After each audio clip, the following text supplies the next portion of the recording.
అందరికీ నమస్కారం. నా పేరు దంగేటి గౌరీశంకర్, రామచంద్రపురం నియోజకవర్గం బీసీసీఎల్ అధ్యక్షుడిని, తెలుగుదేశం పార్టీ.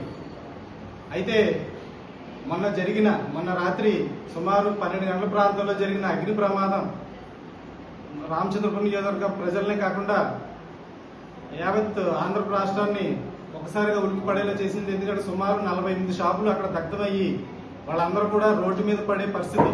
వాళ్ళు ఎప్పుడో 3-4 తరాల నుంచి వాళ్ళు అక్కడ వ్యాపారం చేస్తూ జీవనం కొనసాగించుకునే పరిస్థితి. అయితే ప్రకృతి వైపరీత్యాలు, విపత్తులు అనేవి జరుగుతూ ఉన్నప్పుడు నాయకత్వం ఇక్కడ ఎమ్మెల్యే గారు కానీ మంత్రి గారు కానీ ఏ రకంగా స్పందించారనేది రామచంద్రపురం నియోజకవర్గం ప్రజలందరూ చూశారు. ఇది ఒక ఎగ్జాంపుల్. ఎందుకంటే గతంలో చాలా మంది పాలకులను చూసాం.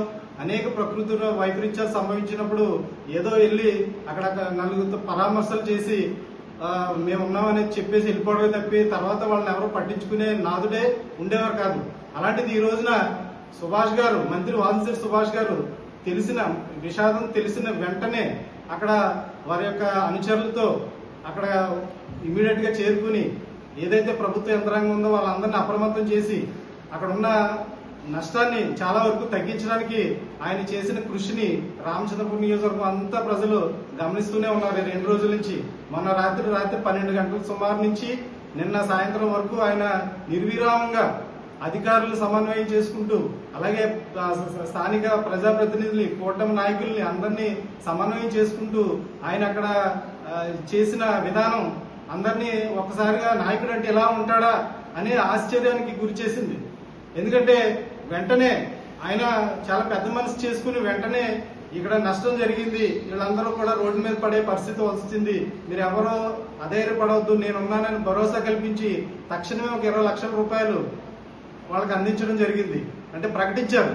అలాగే ఇమీడియట్ గా మళ్ళీ నెక్స్ట్ డే కూటమి నాయకులను అందరినీ సమావేశపరిచి మనం వాళ్ళందరినీ ఆదుకోవాలి. ఏదో రకంగా కూటమిలో ఎవరైతే కొంచెం ఇవ్వగలిగిన స్తోమత ఉంటుందో వాళ్ళందరికీ స్వయంగా తానే మాట్లాడి మీరందరూ రండి, ఇక్కడ మనం అందరం కూడా వీళ్ళని ఆర్థికంగా మనం ఆదుకోవాలి అని చెప్పి వాళ్ళందరితో 1 లక్ష, 2 లక్షలు, 5 లక్షలు ఎవరి స్తోమత బట్టి వాళ్ళందరూ కూడా స్పందించి సుమారు 60 నుంచి 70 లక్షల మధ్యలో ఫండ్స్ కలెక్ట్ చేయడం, ఇవన్నీ కూడా అసలు గతంలో ఎప్పుడు మేము చూడలేదు.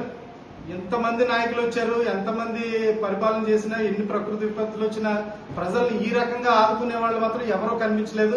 దానికి మేము ఇక్కడ కులాలకు అతీతంగా, ప్రాంతాలకు అతీతంగా, అంటే కులాలు ప్రాంతాలు ఎందుకంటున్నాం అంటే సానా సతీష్ గారు స్పాట్ లో 5 లక్షలు అనౌన్స్ చేశారు. ఆయన మన ప్రాంతానికి సంబంధం లేదు.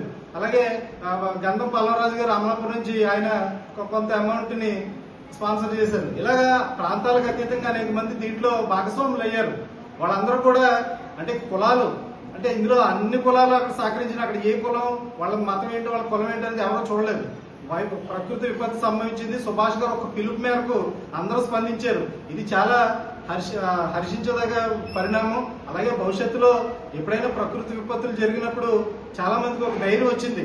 అంటే మన సుభాష్ గారు ఉన్నారు, మనకి ఏదొచ్చినా సరే ఆయన అండగా నిలబడి, అలాగే రామచంద్రపురం కూటమి నాయకులు ఉన్నారు అనేది తక్షణం కులాలకు అతీతంగా ఈ రోజు ఒక ప్రాంతానికి అవ్వచ్చు, రేపు ఇంకో మరో ప్రాంతంలో ఏదో విపత్తు జరిగితే మేము ఉన్నామనే ధైర్యంతో ఈ రోజు రామచంద్రపురం కూటమి నిలబడ్డది మంత్రి సుభాష్ గారి ఆధ్వర్యంలో. అందుకని మేము ప్రత్యేకంగా మా తాలూకా సెట్టుబడి సంఘం నుంచి అలాగే సుభాష్ గారికి కానీ అక్కడ జరిగిన ప్రమాదానికి కానీ మేము సంఘీభావం తెలియజేస్తూ అలాగే స్పందించిన ప్రతి ఒక్కరికి పేరు పేరున కృతజ్ఞతలు తెలియజేసుకుంటూ సెలవు తీసుకుంటున్నాం.